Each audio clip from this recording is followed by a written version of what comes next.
Anyway, I'll go ahead and get started. As you said, I'm Rob Gibson, Global Portfolio Manager for Certus. I have a long history in biological solutions, starting out with wastewater, making my way to animal health and nutrition and aquaculture, and then eventually switching over to commercial roles in bioag, where I've been for since 2016. And when I was thinking about giving this presentation today on do's and don'ts of tank mixing your biologicals, I thought a lot about the full cycle and product development. So what does it take to do a new innovation? Because I want to talk about how we start out thinking about these days how things go into the tank mix, right? And the formulations and the scientists and R&D all goes into that at an early stage now. So critical questions go into taking a product from an idea to an innovation. What makes it important? What gap is it filling? Are we looking to mitigate some resistance? Or is a company providing a brand new solution that's brand new to the market and going to be transformational to our industry? There's a lot that goes into this R&D spend and those concepts. The road to success, although similar for each product, can be very different. A number of trials are needed to convince regulatory, investors, internal management about what it takes to make sure this product is successful. But a lot of what goes into it is the grower. He's the end user. He is going to be the ultimate decision maker around whether or not a product is going to be successful. So, for a product to be successful for a grower, it has to fit into, his budget, and it has to fit into his regular regimen that he's using day to day now. So this is where getting the innovations out quickly is important. This is where chemistries and biologicals also find a fork in the road, right? Because biologicals have a certain more specific conditions that are different from chemistries typically, and have specific conditions that they have to do in the tank. So the formulation scientist has a tough job to create stability, or maintain stability, maintain efficacy, but also make sure that they're playing well in the tank together. So all of these considerations go into the final formulation of a tank mix. So general mixing 101, why and what? Let's think about some of these primary benefits we're going after. Growers need a pest control from their tank mix, and the larger number of pests that they can control in a single solution is top priority. Less time, water, energy, and labor all transfer that savings back to the farm. Increasing the spectrum allows growers to create diverse solutions that enable protection from different angles. As we know, our pests will develop resistance, and growers can continually give different looks of defense. Enhancements to the tank mix reduce input costs and reduce crop damage. Adjuvants can often be added to increase that efficacy. Yield increase, whether direct or indirect, of that biocontrol can create key beneficials to a grower's decision process. Lots of inputs are typically added to maximize the production from the application. Now we're going to shift gears toward the impact of water. Water plays a huge role as the main input in your tank mix. Typically, a seasoned grower will know the status of his water and understand the challenges that they need to mitigate. Three key areas are water's pH, mineral content, and the temperature. pH can be challenging as it acts as a gatekeeper for products to dissolve effectively and efficiently. For biocontrols, it can often have an impact on efficacy. How and when the bios germinate or release toxins, for example, have a huge impact on the end result.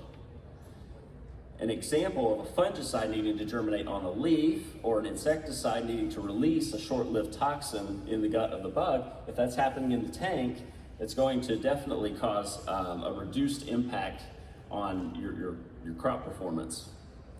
Mineral content can compromise the tank mix through mineral bonding. If hard water is present, chemistries and biocarriers can often attract and clump around these minerals. Clumping will reduce the ability to disperse the AIs as needed. Temperature, again, we have to think about these conditions that impact the optimal environment for your bios. Temperature, much like pH, can cause issues with the time it takes for products to dissolve and making sure that they will be where they need to be when they become active. So now we're going to talk, So now we're going to talk about the steps for tank mixing. First, very critical, always read your labels. Make sure you know thoroughly what and when needs to go in the tank and when and why and in the process. Next, you want to go to all the inputs you're going to add in addition to your water and shake them. Make sure there's no settling or collection in the bottom, agitated well. Then we're going to go ahead and add some water into the tank. Never add your biologicals to an empty tank right off the bat. Always have some water to kind of get in there and help neutralize that pH and temperature. Then we're going to go ahead and start agitating the water as is, and then we're going to add our inputs and our biocontrols as needed. And there's a certain process to which you're going to add. Typically, and one rule of thumb, of course there's always exceptions, you need to add your chemistries ahead of your bios. Go ahead and get those chemistries in place in the water. And then I have pH tests toward the end before you apply as well, but go ahead and take a quick pH check after you get those chemistries in ahead of the bios. Then, in the certain process and order, according to your label, slowly mix in your bios. Allow time to mix. If you've got a smaller tank, 3 minutes is probably sufficient. If you have a larger tank, maybe 5 to 10 minutes to make sure everything's mixed well. Then go ahead and add the rest of your water to complete the volume of your tank solution. Then we're going to go ahead and give another quick test to that pH ahead of going out to the crops to make sure everything is safe and ready to apply. I've got this graphic here just to kind of talk a little bit about the physical and chemical incompatibilities. We want to be sure that where bios are susceptible and chemistries are not. There's differences here. So a product not being able to suspend can be a challenge for a chemistry or a bio. Product clumping together can be a challenge. Typically not going to be a problem with your bio solution initially, but if clumping does persist and the bio inerts or whatever are attracted to those contents, sometimes they can pull them down and disrupt the mixing capabilities. If you have layering in the solution, your bios are probably typically in one of those layers. They're not through all three, so you need to make sure you kind of mitigate and realize that something happened there and they're not going to be dispersed properly. The solution foams excessively. Typically that's going to be an issue with the tank at the end.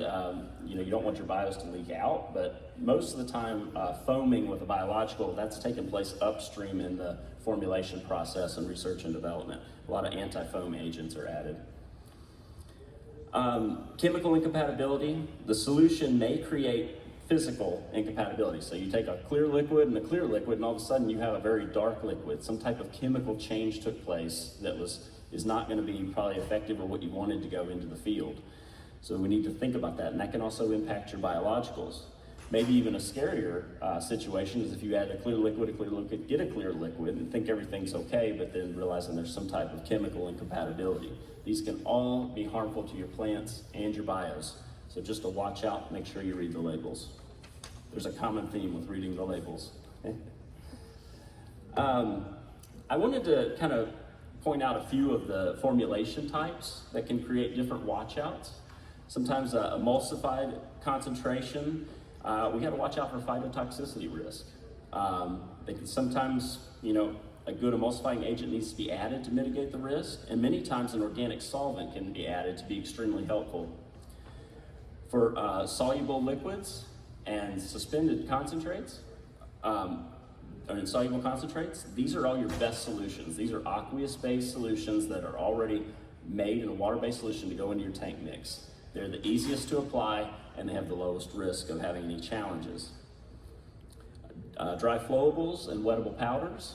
These are both very present in the market today. A wettable powder, you kind of see those kind of going away a bit. They create the most challenge because you have to add them very slowly, because if you add them too fast, they'll collect like a piece of concrete and just drop straight to the bottom, and it's very hard to recover. Dry flowable, you still have a little bit of that risk, but it's a lot less, and it's actually, in the long run, if you do have a problem with it clumping, you can kind of mix it up and recover a little bit more easily. I'm not going to spend a lot of time here on this slide, but I just want to point out a couple of things to be thorough and potentially debunk any myths that may get circulated. 99 times out of 100, mixing your bios with a fertilizer is going to be great for your bios. There's a lot of challenges with fertilizers in a tank mix. None of them are related to bios typically. So that's going to be a great thing. The only watch out I would say is if you're mixing with a fertilizer is to keep an eye on that pH, because sometimes they have the ability to have a high salt content, which can create challenges. So I picked out 4 examples of things that we sometimes we face in the market, or things that we read on our blogs and things as typical concerns, and kind of pointed out what the risks are, watch outs, how to mitigate, and then just a hypothetical case study. None of these case studies are very specific to any one grower, but mixing with antimicrobials. What's the risk? Products like oxidate or biocides, they contain peracetic acid or hydrogen peroxide. The watch out is these products work very well. They're made to sanitize. If they go into the tank with your bios, they're going to wipe them out. So be sure to keep an eye on that. How can you mitigate that risk? Well, your sprays can be alternated, and typically the sanitization period only lasts about 30 minutes. So if you go throw them in there, your bios will be safe to come behind them in about 30 minutes to an hour later. One of the hypothetical case studies where this is present, a lot of growers in Europe and those growing marijuana, they have the need to sanitize prior to a final inspection. Our recommendation would be to use the product, your bios, all the way up until that last spray, and then do a cleanup at the end using those products. One question we get asked a lot is copper and low pH. What's the risk? Copper is a bactericide, right? But it's not an absolute. And I'll get into why that's important. Watch out. This can inhibit germination or reduce your CFU count of your bios. Sometimes this can lead to the reduced CFU count, so you put your bios in at a lower rate, the copper can knock it down and make it less effective. You won't get those full modes of action that you're looking for. With a low pH, and we're talking less than 4, precipitants will inhibit copper from mixing. If you have both copper present and a low pH, you're going to be risking a pretty major risk for phytotoxicity. So make sure you keep that careful. One of the case studies, the hypothetical case studies, is citric acid can release ions that can lead to russet in apples when in combination with copper and low pH. That's one that we see a lot. So the skin turns a real brown and rough outer edge. Doesn't impact the fruit, but it does impact the value because it doesn't look very, very nice. Next one is calcium chloride. This is kind of a newer thing we've seen in the field. What's the risk? Well, it causes an exothermal reaction that significantly increases the temperature in the tank. Sometimes you can put your hand on the tank and it'll feel warm, sometimes it'll feel hot, and almost burn your hand in some cases if the concentration is really high. Watch outs. This could cause an issue with your non-spore forming bios. So bacillus is probably going to be okay. But if you have a less stable and less robust strain in the tank, a high temperature like that is going to cause that protein to denature and maybe activate where it's not needed. How to mitigate? Well, keep an eye on that calcium chloride concentration, and if it cannot be avoided, try the rotational approach. One of the hypothetical case studies for this challenge is that often we find these foliar feeds that strengthen the cell walls to prevent pitting. Again, using an apple example, they're used pretty heavily. And so we would just recommend that you keep an eye on that concentration level of the calcium chloride and try to do a rotational spray if possible. Last example I'm going to use is the high pH with viruses and BTs. What's the risk? When pH rises above 9, that's where we get concerned with the protein destabilization. Watch out. Protein destabilization may occur denaturing the protein and causing the modes of action to be deactivated.